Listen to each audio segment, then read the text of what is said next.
Souls connect audio books सुनने वाले सभी प्रिय बहनों और भाइयों को मेरा हृदयपूर्ण प्रणाम।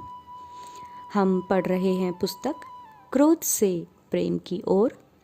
आज हम पढ़ेंगे अध्याय 8, क्रोध का सकारात्मक पहलू, the positive side of anger, जिसे लिखा है रूबी कार्मेन ने। रूबी कार्मेन हार्टफुलनेस संस्था की एक प्रमाणित ध्यान प्रशिक्षिका यानी सर्टिफाइड मेडिटेशन ट्रेनर हैं। वे यूनिवर्सिटी ऑफ स्ट्रेथक्लाइड से साइकोलॉजी में ऑनर्स, साइकोलॉजी, सोशियोलॉजी की स्नातिका, एजुकेशन इन दो विषयों में यूनिवर्सिटी ऑफ कैम्ब्रिज हासिल की है। वे हिंदी, उर्दू, पंजाबी, फ्रेंच, जर्मन और अंग्रेजी भाषाओं की जानकार हैं। तो चलिए आप और हम मिलकर इस अध्याय को पढ़ना प्रारंभ करते हैं। एक मनोवैज्ञानिक परिप्रेक्ष्य, अ साइकोलॉजिकल पर्सपेक्टिव। क्रोध से हम सब अच्छी तरह से परिचित हैं। यह बुनियादी मानवीय भावनाओं में से एक है। अधिकतर लोग दूसरों में इस भावना को आसानी से पहचान लेते हैं, लेकिन जब खुद में इस भावना को पहचानने की बात आती है तो मामला थोड़ा जटिल हो जाता है। क्रोध प्रकट करने के स्वीकृत तरीकों पर हमारी सामाजिक और सांस्कृतिक सोच का बहुत बड़ा हाथ है। व्यक्तिगत तौर पर मैंने क्रोध को हर दम एक तकलीफ देने वाले दोस्त के रूप में देखा है, या यूँ कहिए कि एक दुश्मन के रूप में पाया है। लेकिन जब मुझे क्रोध आता है तो मैं उससे पूछती हूँ, तुम क्यों आए हो और मुझे क्या सिखाना चाहते हो? पर अपनी कहानी साझा करने से पहले मैं क्रोध के कुछ मनोवैज्ञानिक पहलुओं की जांच करना चाहती हूँ, क्योंकि आध्यात्मिकता की तरह मनोविज्ञान भी मेरे जीवन का एक अभिन्न हिस्सा है। 1970 के दशक में एकमैन जैसे शोधकर्ताओं और मनोवैज्ञानिकों ने 6 मूलभूत भावनाओं को पहचाना। उनमें से एक क्रोध था और बाकी 5 थे: खुशी, दुख, डर, घृणा और आश्चर्य। इस सूची को देखकर आपको कोई आश्चर्य नहीं हो रहा होगा। प्लूशिक जैसे अन्य सिद्धांतवादी और मनोवैज्ञानिकों ने भावनाओं का एक इंद्रधनुषी चक्र यानी रेनबो व्हील ऑफ इमोशंस वाला प्रस्ताव रखा, जिसमें उग्रता की अलग अलग स्तर में मिलीजुली भावनाएं हैं। मेरे अनुभव में भावनाओं के इस जटिल इंद्रधनुष से हम सब अच्छी तरह से परिचित होते हैं, क्योंकि किसी भी परिस्थिति में हमारी भावनाएं अक्सर मिलीजुली होती हैं। उदाहरण के तौर पर, हम किसी से प्रेम करते हों फिर भी उसके व्यवहार से चिढ़ सकते हैं। मानवीय भावनाओं को समझाने के लिए कई सिद्धांत सबका यहाँ उल्लेख करने का मेरा कोई इरादा नहीं है। कुछ सिद्धांत विकासवादी यानी एवोल्यूशनरी हैं, कुछ शरीर संबंधी यानी फिजियोलॉजिकल हैं, और कुछ संज्ञानात्मक यानी कॉग्निटिव हैं। रिचर्ड लाज़ारस नामक सिद्धांतवादी ने भावनाओं के संज्ञानात्मक मूल्यांकन यानी कॉग्निटिव अप्रेजल ऑफ इमोशंस के बारे में एक सिद्धांत विकसित किया। उसने कहा कि हर भावना के साथ एक क्रम या कड़ी जुड़ी होती है। पहले एक प्रेरणा यानी स्टिमुलस, फिर एक विचार जो साथ ही साथ एक शारीरिक प्रतिक्रिया और भावना को जन्म देता है। हाल ही के वर्षों में यौगिक दर्शन शास्त्र सहित अन्य विचारधाराओं में भावनाओं के इर्द गिर्द यह चर्चा हो रही है कि भावनाएं सिर्फ सूचना ही नहीं अपितु ऊर्जा भी हैं। हमारी भावनाएं, चाहे वे कितनी भी आंतरिक और सच्ची क्यों न लगें, सिर्फ सूचना होती हैं, और यह जरूरी नहीं कि वे वास्तविक भी हों। साधारणतया वे किसी वाह या अंदरूनी उत्तेजक के प्रत्युत्तर में होने वाली प्रतिक्रिया होती है। उत्तेजक यानी ट्रिगर। हमारे खुद के विचार भी कई बार एक आंतरिक उत्तेजक का काम करते हैं। इसलिए एक घटना अपने आप में निष्पक्ष हो सकती है, लेकिन हमारी सोच उसे अच्छा या बुरा बना देती है, जो हमारे पूर्वजों और तितिक्षावादी दर्शनशास्त्रियों की सलाह को ही प्रतिध्वनित करती है। अगर हम खास तौर पर क्रोध की बात करें तो यह एक बहुत ही शक्तिशाली भावना है, जो हमारी लड़ो या भागो अथवा डर के मारे स्थिर रहो यानी फ्रीज हो जाओ जैसी प्रतिक्रियाओं से संबंधित है। इस भावना की अन्य विशेषताएं हैं बेचैनी, बैर, कुंठा और खतरे यानी चाहे खतरा असली हो या काल्पनिक का आभास होने पर होने वाली प्रतिक्रिया। इसके अलावा जब कभी खतरे का आभास होता है तब क्रोध उस खतरे से जूझने या बचने का एक साधन बन जाता है, जिसके जरिए हम अपनी और औरों की रक्षा कर सकते हैं। इस दृष्टिकोण से देखा जाए तो हमारा क्रोध हमें परिस्थिति अनुसार कुछ आवश्यक व सक्रिय कदम उठाने के लिए विवश करता है। हमारा क्रोध तब समस्या बन जाता है जब यह किसी परिस्थिति के अनुकूल कार्यवाही करने की बजाय एक यंत्रवत प्रतिक्रिया बन जाता है। जब यह समस्या बन जाता है और दबा हुआ क्रोध एक विषैले प्रकोप में बदल सकता है, तब हम क्रोध को काबू में करने की बात करते हैं। मेरी कहानी, माई स्टोरी।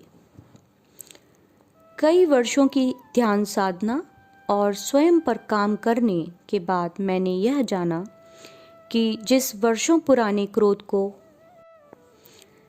मैंने दबा कर रखा था वह अब तीव्र हो चुका था या शायद शुद्ध प्रकोप में बदल चुका था। इस बात ने मुझे अचंभित कर दिया, बिल्कुल एक बिन बुलाए अप्रिय और अनचाहे मेहमान की तरह। एक दीर्घकालीन बीमारी की चिकित्सा के लिए किए गए ऑपरेशनों के कारण मेरी असामयिक रजोनिवृत्ति यानी मेनोपॉज हो गई थी। इस बड़े परिवर्तन और मुझ में आए कुछ शारीरिक और हार्मोनल बदलावों की वजह से क्रोध अधिक तीव्रता से मेरे अंदर घर करने लगा और कभी-कभी बिल्कुल अनपेक्षित समय पर व्यक्त होने लगा। मैं इस बात से इतनी परेशान रहने लगी कि इसका असर मेरी नींद पर भी होने लगा। मैं क्रोध के इस तेज प्रकोप से जूझने में अपने आप को असमर्थ पा रही थी। संज्ञानात्मक मनोविज्ञान के सारे सिद्धांत और व्याख्या मुझे बेकार और व्यर्थ लगने लगे, क्योंकि मेरा विचार था कि मनोविज्ञान का सारा ज्ञान, समझ, साधन, आध्यात्मिक विधियाँ और समस्या से जूझने की सारी तरकीबें जो मैंने बीते हुए कुछ वर्षों में अपनाई थीं, उनमें से आखिर कुछ तो मेरे काम आएंगी। लेकिन वास्तव में ऐसा कुछ नहीं हुआ। इस विषय पर मैं बाद में लौटूंगी। ज़्यादातर संस्कृतियों में अभी कुछ समय पहले तक क्रोध को एक नकारात्मक भाव से देखा जाता था। अब हमने यह जाना है कि क्रोध न सिर्फ रचनात्मक बल्कि परिवर्तनकारी भी होता है। यह इस बात पर निर्भर करता है कि हम क्रोध की भावना का कैसे उपयोग करते हैं। जब हम औरों को या खुद को नुकसान पहुंचाते हैं तब हम इसे नकारात्मक कहते हैं, लेकिन जब हम स्वयं को बदलने के लिए इसका रचनात्मक रूप से प्रयोग करते हैं तब यह हमारे परिवर्तन के लिए एक मुख्य स्रोत साबित होता है। इस तरह से देखा जाए तो क्रोध एक तरह से सूचना का काम करता है। यह जताता है कि कहीं कुछ ठीक नहीं है और हमें उस पर ध्यान देना होगा। हमारे विकास के लिए इसका बदलना ज़रूरी है। इस तरह से क्रोध परिवर्तनकारी है और हमें खुद को ढालना भी सिखाता है। हमारे नियंत्रण या प्रभाव क्षेत्र में हम जो बदल सकते हैं वह है स्वयं को। मेरे पिछले कई वर्षों की आध्यात्मिक साधना के दौरान और मानसिक व भावनात्मक स्वास्थ्य के क्षेत्र में काम करते हुए यह बात मेरे सामने बार बार उभर कर आई है। हम सिर्फ खुद को और अपनी प्रतिक्रियाओं को बदल सकते हैं। मैंने जाने अनजाने अपने जीवन के अधिकांश हिस्से को क्रोध से बचाए रखा और इसलिए मैं क्रोध और गुस्सैल लोगों से खुद को दूर रखती हूँ। कुछ हद तक इसका कारण मेरे भावनात्मक रूप से अपरिपक्व और निंदक पालक के साथ बिताया समय है। बचपन से ही मेरे जीवन का मकसद शांति बनाए रखना था और इसके साथ ही मेरे अंदर संतुलन, तालमेल और शांति की तीव्र इच्छा थी।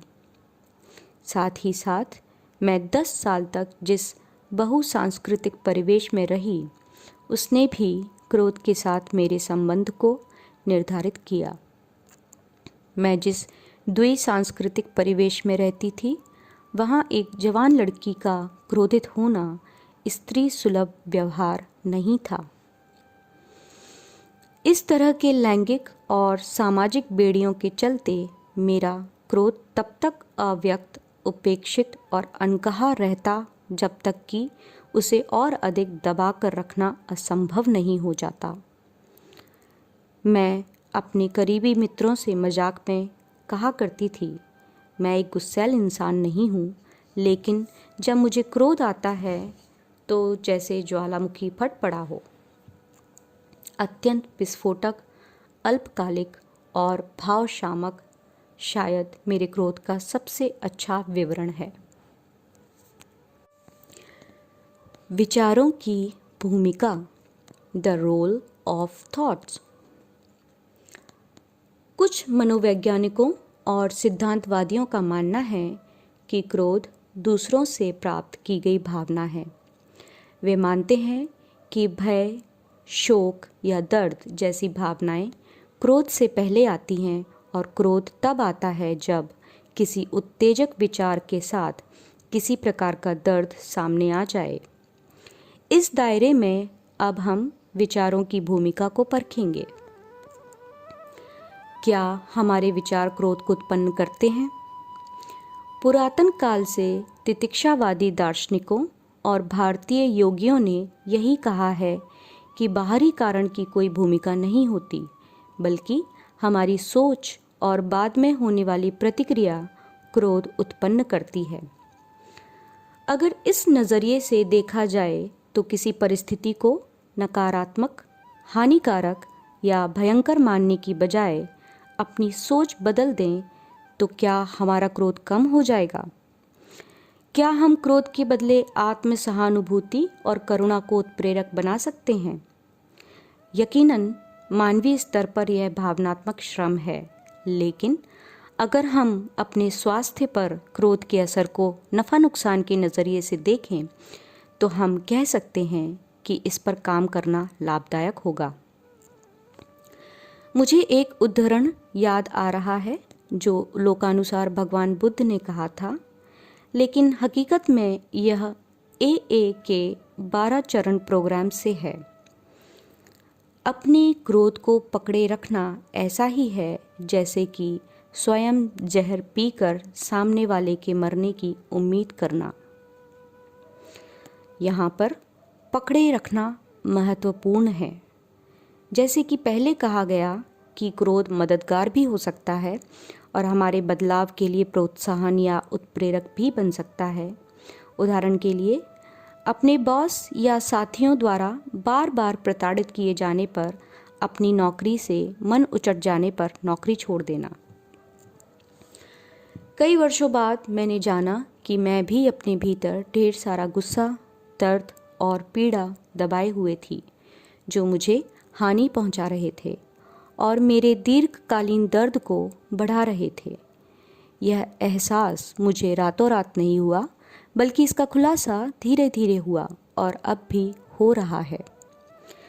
एक वक्त ऐसा आया कि मैं जीवन के उस पड़ाव पर पहुंची जब क्रोध को और अधिक समय तक अपने भीतर दबाकर नहीं रख सकी।